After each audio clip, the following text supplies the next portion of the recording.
إن الله وملائكته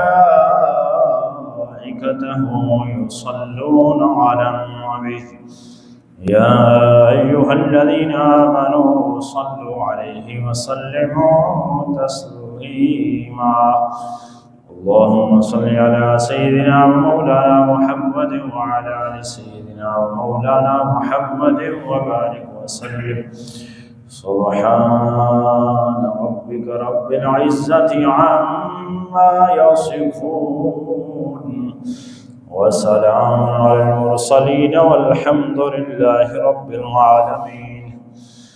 الصلاة والسلام عليك يا سيدي يا رسول الله وعلى آلك وأصحابك يا سيدي يا حبيب الله. الصلاة والسلام عليك يا سيدي يا رحمة للعالمين وعلى آلك وأصحابك يا سيدي يا خاتم النبيين. مولاي صل وسلم دائما أبدا على حبيبك خير الخلق كلهم. يا رب بالمصطفى بلغ مقاصدنا واغفر لنا ما مضى يا واسع الكرم. مولاي صل وسلم دائما أبدا على حبيبك خير الخلق كلهم. زمین روشن زمان روشن مکی روشن مکان روشن.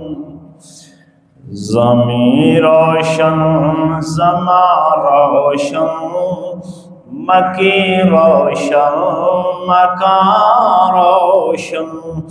رخ احمد کے صدقے میں ہوئے دونوں جہاں روشن. رخ احمد کے صدقے میں ہوئے دونوں جہاں روشن.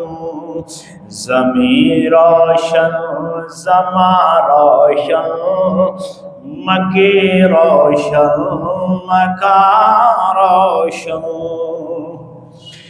نبی کے نور کے جلوے زمین پر آسمانوں پر.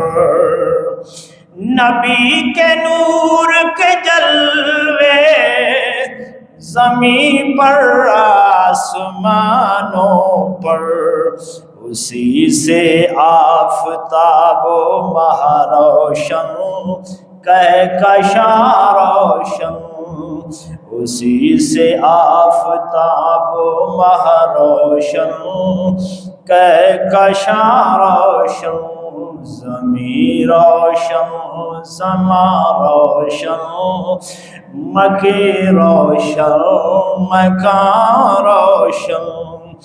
رکھا اس میں محمد جب بھی میں نے اپنے ہونٹوں پر. رکھا اس میں محمد جب بھی میں نے اپنے ہونٹوں پر. ہوئی شیریں زباں میری ہوئی شیریں زباں میری بنا میرا بیاں روشن. ہوئی شیریں زباں میری بنا میرا بیاں روشن. زمین روشن زمان روشن مکی روشن مکان روشن. محبت جس کے دل میں مصطفیٰ کی جلوہ فرما ہے. محبت جن کے دل میں مصطفیٰ کی جلوہ فرما ہے.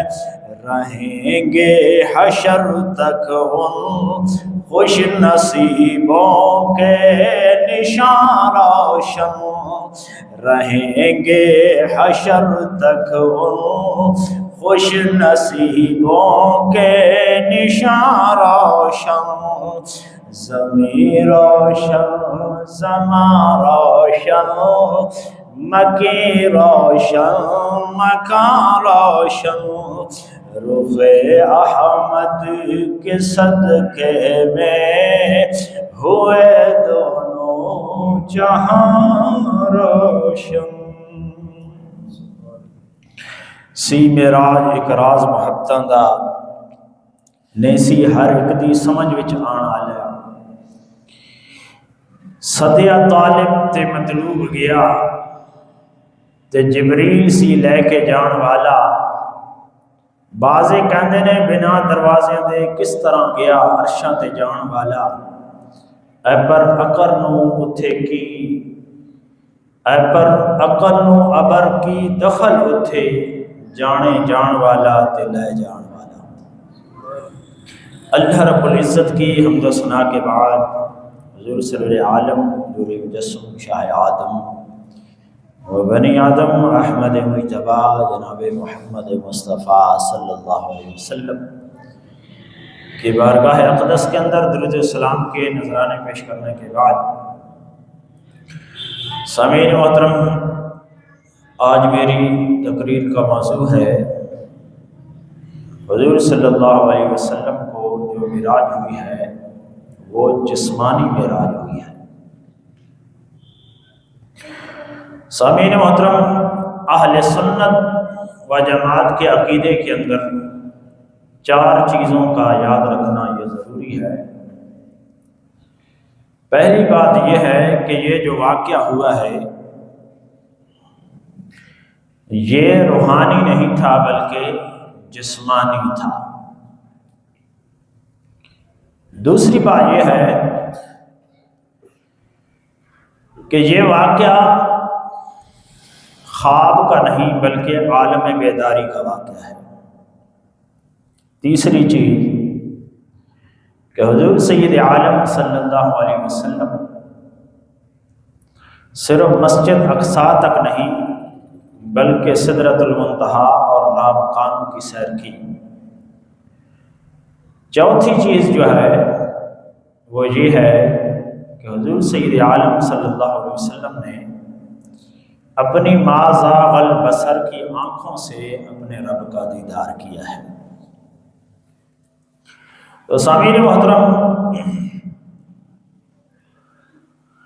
اللہ رب العزت نے فرمایا سبحان الذی اسری بعبدہ کہ پاک ہے وہ ذات جس نے اپنے خاص بندے کو لیلاً رات کے تھوڑے سے حصے میں سیر کرائی،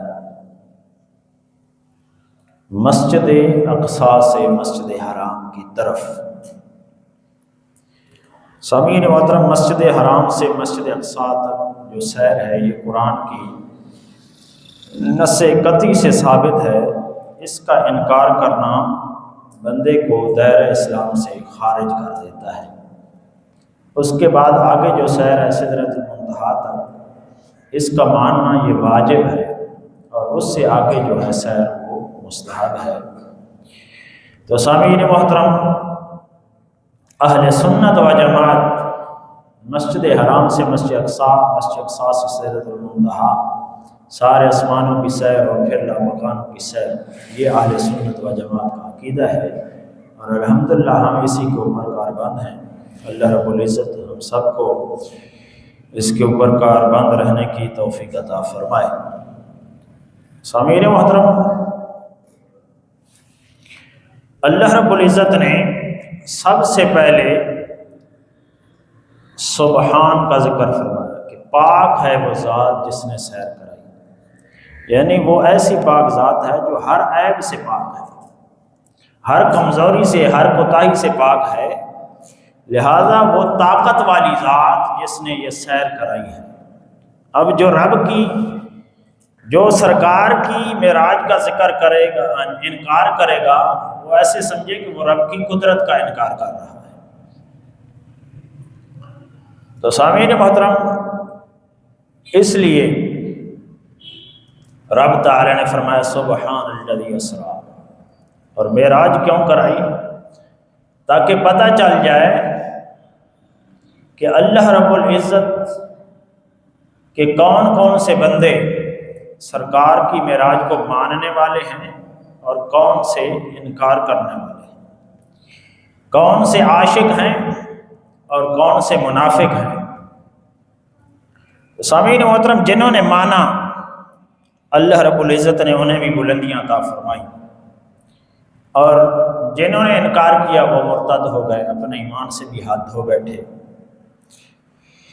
تو سامعین محترم، حضرت موسیٰ علیہ السلام، ان کی معراج کا ذکر قرآن پاک میں آتا ہے، اس کی طرف بڑھتے ہیں۔ اس کے بعد ہم دیکھیں گے کنہوں نے مانا ہے، کنہوں نے نہیں مانا۔ جنہوں نے مانا ہے ان کو رب نے کیا صلہ عطا کیا، اور جنہوں نے نہیں مانا ان کے ساتھ کیا ہوا۔ تو سامعین محترم، حضرت موسیٰ علیہ السلام اللہ کے برگزیدہ نبی ہیں، کلیم اللہ ہیں۔ ان کی معراج کے بارے میں آتا ہے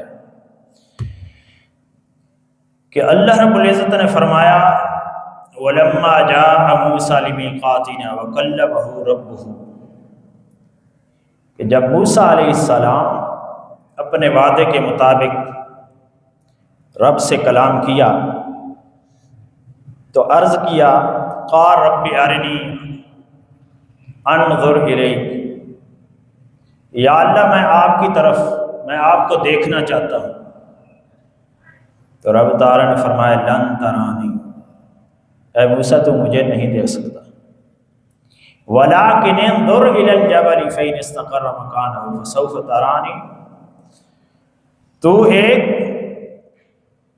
پہاڑ کی طرف دیکھ، اگر پہاڑ اپنی جگہ پہ قائم رہ گیا تو پھر تو بھی عنقریب مجھے دیکھ لے گا۔ تو جب اللہ تعالیٰ نے اپنی تجلی پہاڑ کے اوپر ڈالی تو پھر موسیٰ علیہ السلام بے ہوش ہو گئے اور پہاڑ راکھ ہو گیا۔ تفسیر مظہری کے اندر آتا ہے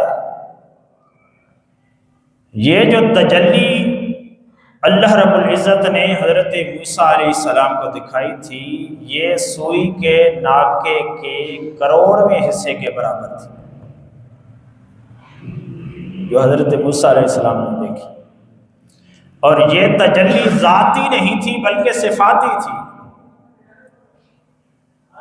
حضور صلی اللہ علیہ وسلم نے تو ذات کو دیکھا ہے، اللہ کی ذات کو، لیکن جو تجلی حضرت موسیٰ علیہ السلام نے دیکھی وہ تجلی ذاتی نہیں تھی بلکہ صفاتی تجلی تھی، اور جب سوئی کے ناکے کے کروڑویں حصے کے برابر وہ تجلی پہاڑ کے اوپر ڈالی گئی تو اس سے موسیٰ علیہ السلام ڈگمگا گئے، موسیٰ علیہ السلام بے ہوش ہو گئے، پہاڑ راکھ ہو گیا۔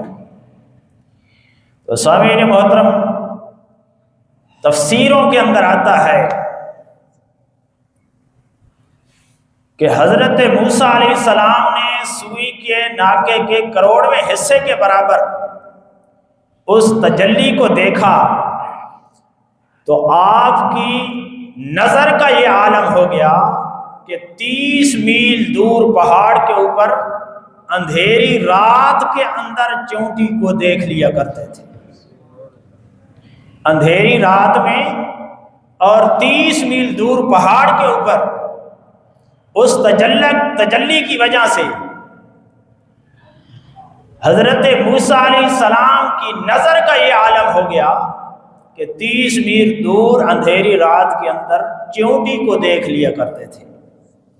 تو جب موسیٰ علیہ السلام نے صفاتی تجلی کو دیکھا اور صفاتی تجلی کے ساتھ ساتھ حضرت موسیٰ علیہ السلام کی نظر کا یہ عالم ہو گیا کہ وہ اگر 30 میل دور اندھیری رات کے اندر جناب والا چونٹی کو دیکھ لیا کرتے تھے تو میرے نبی نے تو ذات کو دیکھا ہے، اور ما زاغ البصر کی آنکھوں سے دیکھا ہے، اور وقاب قوسین کے فاصلے سے دیکھا ہے۔ تو جب ذات میرے مصطفیٰ نے دیکھی ہوگی تو میری محبوب میرے نبی کی نظر کا عالم کیا ہوگا۔ پھر حضور صلی اللہ علیہ وسلم کی اس مازا البصر کی آنکھوں کا کیا عالم ہوگا۔ اور کہتے ہیں کہ حضرت موسیٰ علیہ السلام نے جب وہ تجلی دیکھی تو آپ کے حسن کا یہ عالم ہو گیا کہ آپ ٹاٹ کا اوپر نقاب لے کر رہتے تھے، لوگ ان کی طرف دیکھ نہیں سکتے تھے۔ تو جو حضور صلی اللہ علیہ وسلم ذات کو دیکھ کر آئے ہوں گے تو پھر حضور کے حسن کا کیا عالم ہوگا۔ اس لیے کہتے ہیں اب میری نگاہوں میں جچتا نہیں کوئی جیسے میرے سرکار ہیں، ایسا نہیں کوئی جیسے میرے سرکار ہیں، ایسا نہیں کوئی۔ اب میری نگاہوں میں جچتا نہیں کوئی، یہ طور کو اب بھی کہتی ہے شب میرا، یہ طور کو اب بھی کہتی ہے شب میرا، دیدار کی طاقت ہو تو پردہ نہیں کوئی، دیدار کی طاقت ہو تو پردہ نہیں کوئی۔ اب میری نگاہوں میں جچتا نہیں کوئی جیسے میرے سرکار ہیں، ایسا نہیں کوئی۔ تو سامعین محترم، جب موسیٰ علیہ السلام ایک تجلی کو، صفاتی تجلی کو نہ دیکھ سکے تو اس ذات کو میرے نبی وہاں دیکھ کر آئے ہیں جہاں پر کوئی نبی نہیں جا سکتا۔ اللہ اکبر۔ تو سامعین محترم توجہ کرنا، میرے نبی کی جو معراج تھی وہ جسمانی تھی، اور جسمانی کی بہت ساری دلیلیں ہیں۔ اب میں کہوں کہ مجھے خواب آیا ہے، میں رات کو امریکہ گیا ہوں، انگلینڈ گیا ہوں، لندن گیا ہوں، پھر مجھے جاگ آ گئی ہے، تو آپ اعتراض نہیں کریں گے، آپ کہیں گے یہ ہو سکتا ہے بھائی۔ لیکن معراج چونکہ جسمانی تھی جس کی وجہ سے کافر اعتراض کرتے تھے۔ اور توجہ کرو، سیرت کی کتابوں میں آتا ہے کہ جب حضور صلی اللہ علیہ وسلم مدینے گئے تو بہت سارے بادشاہوں کو خط لکھے۔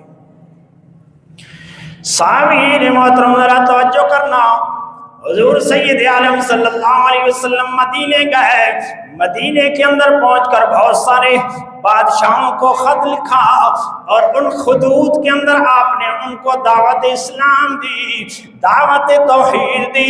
انہی خطوط کے اندر جناب والے حضور سید عالم صلی اللہ علیہ وسلم نے قیصر روم کو بھی خط لکھا۔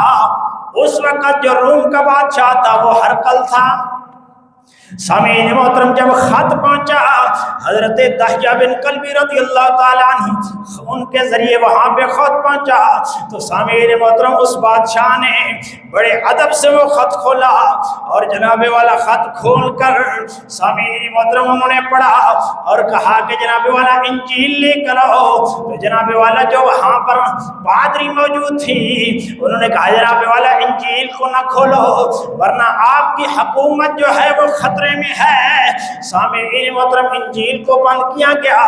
اسی دوران جناب والا ابو سفیان کی قیادت میں، اس وقت ابو سفیان ایمان نہیں لے کر آئے تھے، مسلمان نہیں ہوئے تھے، ان کی قیادت میں سامعین محترم وہاں پر ایک قافلہ پہنچا اور انہیں پتہ چلا کہ حضور سید عالم صلی اللہ علیہ وسلم کی طرف سے یہ بادشاہ متاثر ہو رہا ہے۔ ہرقل بادشاہ نے جناب والا ان قافلے والوں کو بلایا اور پوچھا کہ جناب والا آپ میں سے کون ہے جو جناب والا حضور سید عالم صلی اللہ علیہ وسلم کا عزیز ہے، قریب ہے؟ ابو سفیان نے کہا کہ میں قریب ہوں، میں عزیز ہوں۔ وہ بادشاہ کہتا ہے آپ آگے آ جائیں۔ وہ آگے آ جاتے ہیں، ابو سفیان سے پوچھتے ہیں حضور سید عالم صلی اللہ علیہ وسلم کا خاندان کیسا ہے؟ ابو سفیان نے کہا کہ ان کا خاندان اعلیٰ ہے۔ اس بادشاہ نے پوچھا کہ جناب والا ایمان جو لانے والے ہیں وہ امیر ہیں کہ غریب ہیں؟ ابو سفیان نے کہا جناب والا غریب ہیں۔ اس بادشاہ نے کہا کہ یہی نبی کی شان ہوتی ہے، نبی کی یہی شان ہوتی ہے کہ ان کے ساتھ جو بندے ہوتے ہیں وہ غریب ہوتے ہیں، کیونکہ امارت کو پسند ہی نہیں کرتے۔ سامعین محترم ہرقل بادشاہ نے کہا کہ جناب والا غریب ہیں تو پھر بھی ٹھیک ہے۔ سامعین محترم ابو سفیان سے پھر سوال کیا کہ جناب والا وہ کس چیز کی دعوت دیتے ہیں؟ ابو سفیان نے کہا کہ وہ کہتے ہیں سارے خداؤں کو چھوڑ دو، سارے بتوں کی پجاری کرنا چھوڑ دو، صرف ایک خدا کی عبادت کرو۔ ہرقل بادشاہ نے کہا ہاں یہ بھی صحیح ہے، کیونکہ عیسیٰ علیہ السلام بھی اسی چیز کی دعوت دیتے تھے۔ سامعین محترم ابو سفیان نے جب دیکھا کہ ہرقل بادشاہ تو متاثر ہو رہا ہے، سامعین محترم انہوں نے کہا کہ حضور والا میں ایک آپ سے بات پوچھنا چاہتا ہوں کہ جناب والا حضور سید عالم صلی اللہ علیہ وسلم یہ دعویٰ کر رہے ہیں کہ رات کے تھوڑے حصے کے اندر میں مسجد اقصیٰ کے اندر گیا، مسجد اقصیٰ سے آسمانوں کی طرف گیا، لامکانوں کی طرف گیا۔ حضور والا یہ کیا ہو سکتا ہے؟ اس قافلے کے اندر، اس دربار کے اندر جناب والا ایک پادری بیٹھا ہوا تھا، ایک پادری بیٹھا ہوا تھا۔ اس نے کہا جناب والا اس چیز کی تو میں بھی گواہی دیتا ہوں کہ یہ بات سچ ہے۔ حالانکہ وہ پادری تھا، وہ ایمان نہیں لے کر آیا تھا، لیکن اس نے بات اخلاص کے ساتھ کی، لیکن اس اخلاص کا اسے یہ صلہ ملا کہ رب تعالیٰ نے اسے ایمان کی دولت عطا فرما دی۔ سامعین محترم اس پادری نے کہا یہ بات سچ ہے۔ ہرقل بادشاہ نے کہا کہ جناب والا یہ کیسے سچ ہے، آپ کیسے گواہی دے رہے ہیں؟ انہوں نے کہا جناب والا میں بیت المقدس کے اندر تھا، میری ذمہ داری تھی کہ رات کو میں بیت المقدس کے دروازے بند کرتا تھا، لیکن اسی رات جس رات یہ نبی دعویٰ کر رہا ہے کہ میں راتوں کو آسمانوں کی طرف کیا ہو، معراج کی طرف کیا ہو، اسی رات جناب والا میں نے جب سارے دروازے بیت المقدس کے بند کرنا چاہی تو جناب والا سارے دروازے بند ہو گئے، لیکن مین دروازہ بند نہیں ہو رہا تھا، مین دروازہ اسی طرح کھلا تھا۔ میں نے بڑا زور لگایا اور جناب والا باقی ساتھیوں کو بلایا کہ دروازے کو بند کیا جائے، لیکن دروازہ بند نہیں ہوا۔ پھر جناب والا ہم کاریگروں کو لے کر آئے، کاریگروں نے بھی کہا کہ جناب والا یہ کام رات کو نہیں ہونے والا ہے، یہ صبح ہم کام کریں گے۔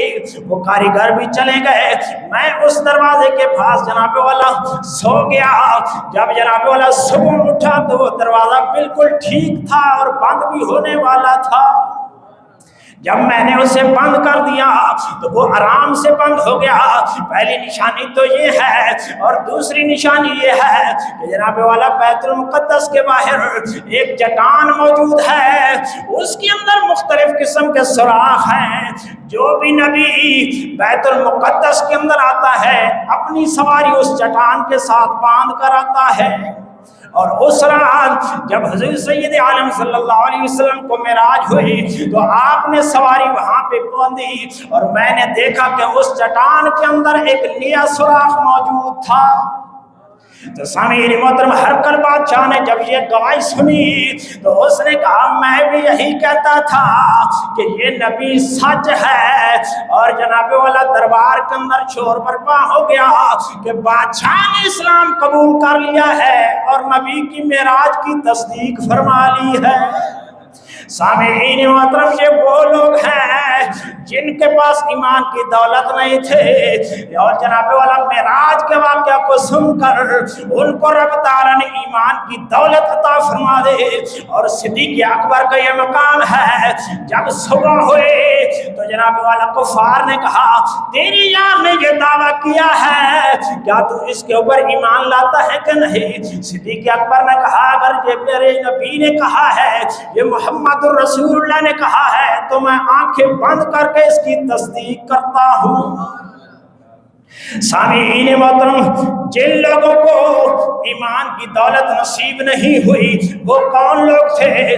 جو معراج کا انکار کرنے والے تھی، جو حضور کے میرے معجزے کا انکار کرنے والے تھی، لیکن جو ایمان والے تھی ان کو صدیق اکبر کہتے ہیں۔ سامعین محترم جن لوگوں کے پاس ایمان کی دولت نہیں تھی انہوں نے معراج کو مانا، ایمان کی دولت نصیب ہو گئی۔ صدیق اکبر نے آنکھیں بند کر کے اس چیز کی تصدیق فرما دی، اور قربان جو میں آپ کے ایمان پر 1400 سال کے بعد میری نبی کی معراج کا واقعہ سن کر سبحان اللہ بولنے والوں اور دل سے تسلیم کرنے والوں، میں قربان جاتا ہوں تمہارے ایمان پر۔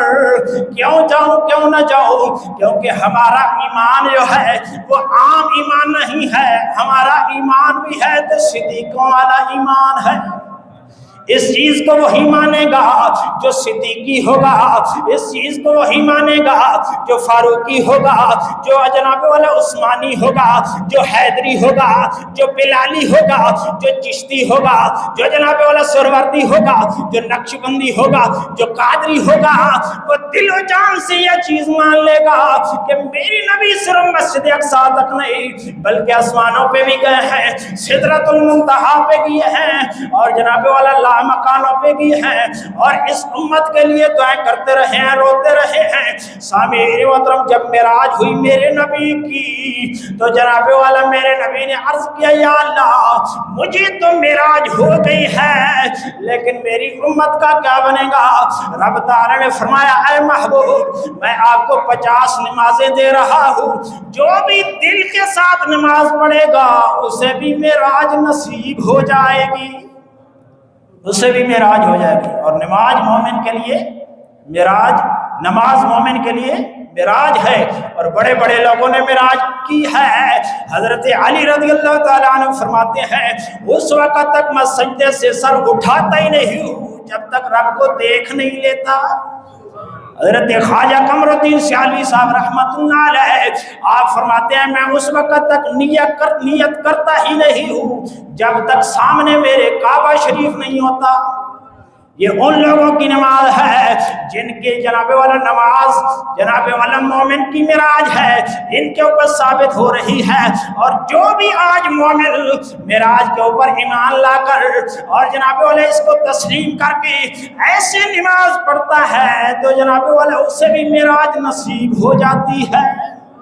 تو کیوں نہ کہیں اعلیٰ حضرت نے ہمیں یہ ایمان دیا ہے، اعلیٰ حضرت نے ہمیں یہ عقیدہ دیا ہے، کہتے ہیں کروں تیرے نام پہ جان فدا، نہ ایک جان تو جہاں فدا، دو جہاں سے بھی جی نہیں بھرا، کرو کیا کروڑوں جہاں نہیں، کرو کیا کروڑوں جہاں نہیں، سر عرش پہ ہے تیری گزر، دل فرش پر ہے تیری نظر، سر عرش پہ ہے تیری گزر، دل فرش پر ہے تیری نظر، ملکوت ملک میں کوئی شے نہیں جو تجھ سے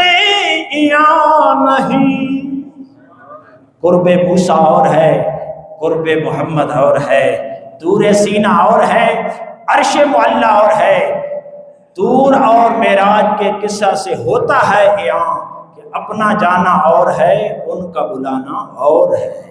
وآخر دعوانا ان الحمد للہ۔